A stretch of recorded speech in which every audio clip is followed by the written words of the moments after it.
Hello everyone, आप सभी का स्वागत है हमारे यूट्यूब चैनल में। तो जैसा कि हमने लास्ट एपिसोड में देखा था कि अब उन दो अकेडमीज के बीच वो मार्शल आर्ट एक्सचेंज कंपटीशन शुरू हो चुका था, जिसके फर्स्ट राउंड में बीस्ट कंट्रोल करने का गेम होता है और इसमें सुतियांग की बहन लीना जीतती है। अब दूसरे राउंड की शुरुआत होती है, जहाँ पे लैनहॉय अकेडमी की तरफ से रैंकशी लड़ने के लिए आती है और दूसरी तरफ उसकी जो ओपोनेंट होती है वो उस लिंगयुन मार्शल अकेडमी की होती है। यहाँ इन दोनों की जबरदस्त फाइटिंग को हम देखते हैं, जहाँ पे पहला अटैक उस दूसरी एकेडमी के चेन ने किया होता है। इसने अपने इंस्ट्रूमेंट वेपन का यूज करते हुए एक बहुत सारे पोर्टल्स वहाँ पे ओपन कर दिए थे। इसके अंदर से बहुत सारी शॉट्स निकलती हैं और वो रैंकशी पे लगातार अटैक करती हैं। लेकिन रैंकशी ने भी वक्त रहते ही अपने अराउंड एक शील्ड क्रिएट कर दिया होता है, जिससे वो उस चेन के अटैक से बच जाती है। अब यहीं से एपिसोड की शुरुआत होती है, जहां अब अटैक करने की बारी रैंकशी की होती है, जहां रैंकशी अब उससे फाइट करने के लिए अपने शॉर्ट टेक्निक का इस्तेमाल करती है और यहाँ इन दोनों के बीच उस जीत को हासिल करने के लिए तलवारबाजी शुरू हो जाती है,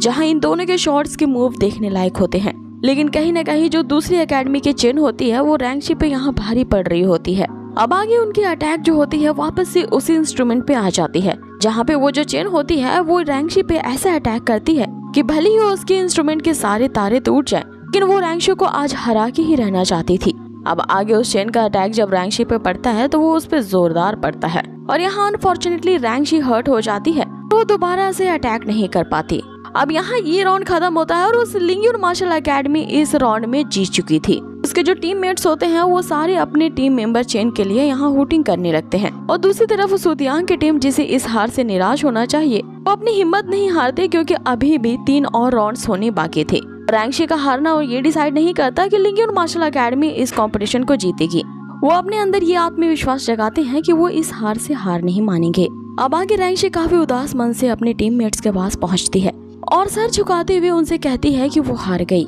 जिसपे वो जो चेन होती है यहाँ उसी का मजाक उड़ाते हुए कहती है कि तुम नहीं बल्कि तुम्हारी इंस्ट्रूमेंट यहाँ पे हार गई, क्योंकि तुम्हारे पास मेरे जैसा बेस्ट मिस्टीरियस वेपन नहीं था, इसी ने तुम्हें आज हराया है। जिस पे रैंकशी उसे ये कहती है कि जब आप हार जाते हैं तो हार जाते हैं, इसमें किसी दूसरी चीज का हाथ नहीं होता, ये सिर्फ हमारे अंदर की कमी होती है जिसके कारण हम हारते हैं। आगे जो उसके टीममेट्स होते हैं फिर भी उसे चेयर करने के लिए उसे सपोर्ट कर रहे होते हैं। रैंकशी सुतियांग से भी जाके सॉरी करती है, क्योंकि सुतियांग ने उसे ये म्यूजिकल इंस्ट्रूमेंट दिया था और रैंकशी से ये न केवल टूट भी गया है बल्कि वो इस गेम में हार भी चुकी है। जिसपे सुतियांग उसे कम्फर्ट करते हुए कहता है कि तुम्हारी परफॉर्मेंस काफी ज्यादा आउटस्टैंडिंग थी और तुम्हारी फाइटिंग स्किल्स को देख करके हम सभी हैरान रह गए, और रही बात इस इंस्ट्रूमेंट की तो ये टूट गया तो टूट गया, इसमें कोई बड़ी बात नहीं है। अब अगले सीन में हम देखते हैं कि वो जो दोनों एकेडमीज के डीन होते हैं अपने अगले राउंड के कंपटीशन को शुरुआत करने के लिए ड्रॉ लॉटरी का सिस्टम करते हैं, जिसमें दोनों एकेडमीज को जो डिसाइपल्स होंगे उन्हें एक एक नंबर दिया जाएगा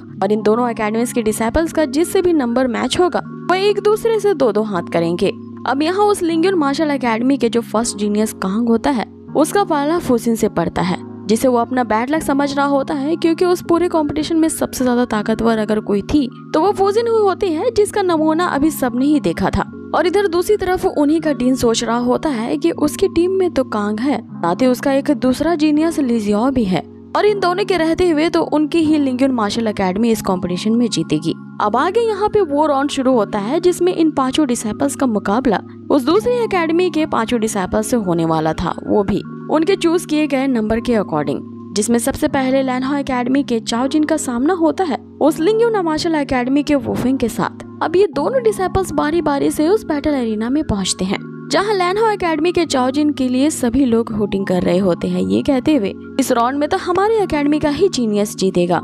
अब आगे जो वुफेंग होता है वो यहाँ चाओ जिन को ये धमकी देता है कि मैं यहाँ आज तुम्हारी टांगे तोड़ने आया हूँ और मैंने इसके लिए बाकायदा अपने टीममेट जो है उनके साथ शर्त भी लगाई है। जिसपे चाओ जिन उससे कहता है कि लगता है वुफेंग तुमने वो कहावत नहीं सुनी है कि गरजने वाले बादल बरसते नहीं हैं, क्योंकि आज मैं तुम्हारे एरोगेंट को यहाँ धूल में मिला दूंगा। अब यहाँ इन दोनों की इस तरह से तकरारबाजी के बाद इनकी फाइट शुरू होती है, जहाँ ये दोनों ही एक दूसरे पे एक साथ ही अटैक करते हैं और दोनों एक दूसरे को कांटे की टक्कर दे रहे होते हैं। जहाँ चाओ जिन उस वुफेंग पे हमला करने के लिए अपने उसी वेपन का इस्तेमाल करता है जो कि एक लंबे भाले की जैसी होती है। आगे इनकी कॉम्पिटिटिव फाइटिंग इसी तरह से काफी देर तक चलती है, जहाँ दोनों ही एक दूसरे के बराबर होते हैं। जिसपे वुफेंग का जो साथी होता है वो उससे कहता है कि यहाँ पे टाइम वेस्ट करना बंद करो और इस जल्द से जल्द इस चाओ जिन का यहाँ काम तमाम करो। जिसपे वो वुफेंग चाओजिन से कहता है तो फिर ठीक है, अब मैं तुमसे खेलना बंद करता हूँ और असली अटैक क्या होता है अब मैं तुम्हें बताऊंगा। आगे वो अपनी स्पिरिट जो कि एक वायलेंट बियर होता है उसे एक्टिवेट करता है, जिससे उसकी स्पेशल फिजिक वाली ऑरा रिलीज होती है। अब ये इतनी ज्यादा खतरनाक होती है कि सुतियांग और लीना को लग रहा होता है कि कहीं चाओजिन इस कंपटीशन में हार ना जाए। अब यहाँ सुतियांग के लिए भी इस वुफेंग की ताकत को देख करके ये कहना डिफिकल्ट होता है कि आगे क्या होने वाला है। अब इसी दौरान हम उस वुफेंग के देखते हैं जो कि चिंगारते हुए यहाँ चाओजिन पे टूट पड़ता है और अपने मार्शल आर्ट का यूज करते हुए उस पे लगातार अटैक्स कर रहा होता है। चाओजिन भी यहाँ पे उसके हर एक अटैक को डॉज करता हुआ उससे बचने की कोशिश कर रहा होता है, लेकिन फाइनली यहाँ चाओजिन जो होता है वो उसके सामने हार जाता है क्योंकि उस वुफेंग ने उसे उठा करके कई फुट दूर फेंक दिया होता है। लेकिन अभी यहाँ चाओजिन ने हार नहीं मानी होती है, वो एक बार फिर से उठ खड़ा होता है लड़ने के लिए और यहाँ अपने मार्शल स्पिरिट को वो अवेकन करता है, जिसपे उसके 5 तरह के मार्शल स्पिरिट की जो ऑरा होती है वो लगातार उस वुफेंग पे अटैक करने लगती है। लेकिन यहाँ वुफेंग उसके हर एक स्पिरिट को मार गिराता है, जिसे देख करके यहाँ फुजिन समझ जाती है कि इस गेम में तो चाओजिन ही हारने वाला है। लेकिन यहाँ सुतियांग को पूरा विश्वास होता है कि लिंगन मार्शल एकेडमी का वो जो वुफेंग है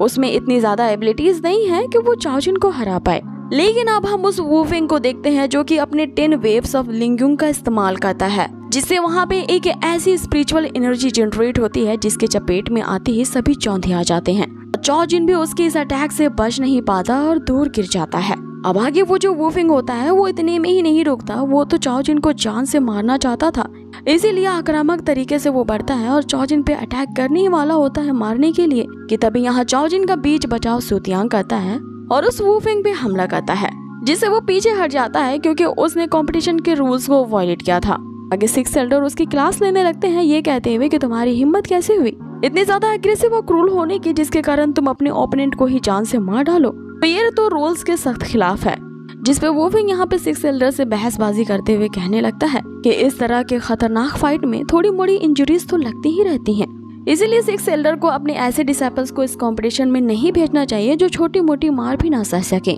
और इतने कम स्ट्रेंथ के साथ इस मार्शल आर्ट एक्सचेंज के में पार्टिसिपेट करोगे तो तुम्हें जान से हाथ धो बैठना ही होगा। जिसके जवाब में आप 6 एल्डर उसे कहते हैं कि तो अब तुम एक डिसाइपल होकर के अपने टीचर को ही लेसन सिखाओगे कि किस तरह से अटैक करना चाहिए और डिफेंस कैसे किया जाता है। जिसपे यहाँ वुफेंग उनसे कहने लगता है कि मैं तो यहाँ पर सिर्फ सच्चाई बता रहा हूँ, मैंने जानबूझ करके उसे मारने की कोशिश नहीं की है, ये तो बस मुझसे एक्सीडेंटली हर्ट होने वाला था। सो अगर आपकी इस नाजुक डिसाइपल को इतनी ही ज्यादा चोट लगी है तो मैं यहाँ सॉरी कह देता हूँ। अब आगे जो वो लेडी बॉय वाला डीन होता है वो अपने इस डिसाइपल के इस तरह से उस पर अटैक करने के लिए उसे शाबाशी देता है, जिसपे वो वुफेंग इस कॉम्प्लीमेंट के लिए उन्हें थैंक यू कहता है। और आगे इस तरह की उनकी चोचलीबाजी देख करके फुजिन का तो खून खोल रहा होता है, आखिर ये लिंगयो मार्शल एकेडमी इस तरह हमारे साथ कैसे व्यवहार कर सकते हैं, इस कंपटीशन में फाइट करने की उनकी तो कोई एथिक्स ही नहीं है। और दूसरी तरफ लैनहाउ मैंशन के सारे डिसाइपल्स जो होते हैं वो पूरी तरह से हैरान रह जाते हैं कि उनके सीनियर ब्रदर चाओजिन का मुकाबला कोई नहीं कर सकता था, तो आखिर इस गेम में वो कैसे हार गए। अब आगे सब यही सोच रहे होते हैं कि अब किसकी बारी आएगी जो उनके लैनहाउ मैंशन को हारने की पोजीशन से ऊपर उठाएगा और जीतने की कगार पे पहुंचाएगा। अब यहाँ उन ऑडियंस के बीच हो रही इसी डिस्कशन के दौरान ही इस एपिसोड को यहीं फिनिश कर दिया जाता है। सो गाइज, आप लोगों को ये आज का एपिसोड कैसा लगा है मुझे कमेंट बॉक्स में जरूर बताएं। और हाँ, अगर ये एपिसोड आपको जरा भी पसंद आई हो तो इसे लाइक करना ना भूलें। बहुत ही जल्द मिलेंगे इसके नेक्स्ट अमेजिंग एपिसोड के साथ। Till then take care, stay healthy, good bye.